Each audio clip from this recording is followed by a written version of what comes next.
The Netherlands is the latest country to be hit by a child abuse scandal involving the Catholic Church, with more than half the church's cardinals being accused of covering up sexual assaults on children.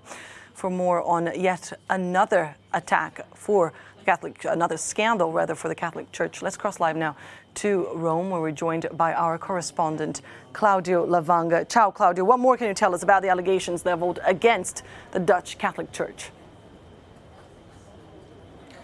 Good morning, Annelies. Yes, the allegations were published by a Dutch newspaper, NRC, over the weekend. And as you said, it claims that almost half of the highest ranking officials in the Catholic Church there, therefore both cardinals and bishops, were accused of, found guilty of covering up decades of sexual abuses against children by clergymen there from 1945 to 2010. So that's over a period of 65 years. And even worse, they're accused of having moved pedophile priests from parish to parish, even though they knew they abused children. And therefore, this is a kind of system of impunity, Annelies, that we've heard the Church, the Catholic Church, been accused of so many times before. Annelies? Exactly, and as you say that, this is just the latest in a long series of scandals leveled against the Catholic Church. How damaging all this is for the Church as an institution?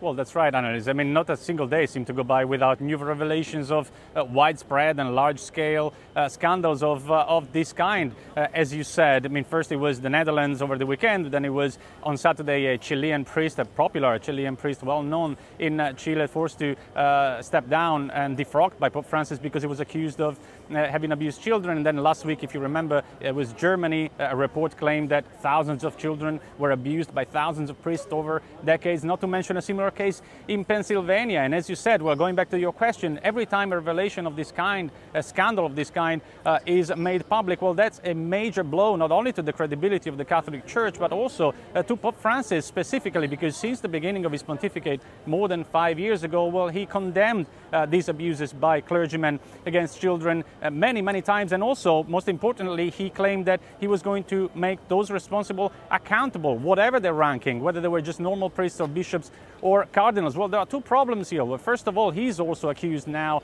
by the former ambassador, Vatican ambassador to Washington, of having ignored sanctions against a Cardinal Theodore McCarrick, who was known to have had improper contacts with seminarists for many years. And at the same time, revelations of this kind, even though these abuses took places before he became pontiff, kind of reveals once again and reinforces the idea that there was a system in place, a culture of impunity in place that allowed bishops and cardinals for decades to just move pedophile priests around different parishes rather than holding them accountable for their crimes, allowing them, therefore, to just commit other abuses elsewhere in other parishes. That's why Pope Francis called an unprecedented meeting of the leaders of the conferences of bishops from around the world here. He summoned them here at the Vatican in February to try to change this culture. But some critics say, Annelies, this is too little, too late.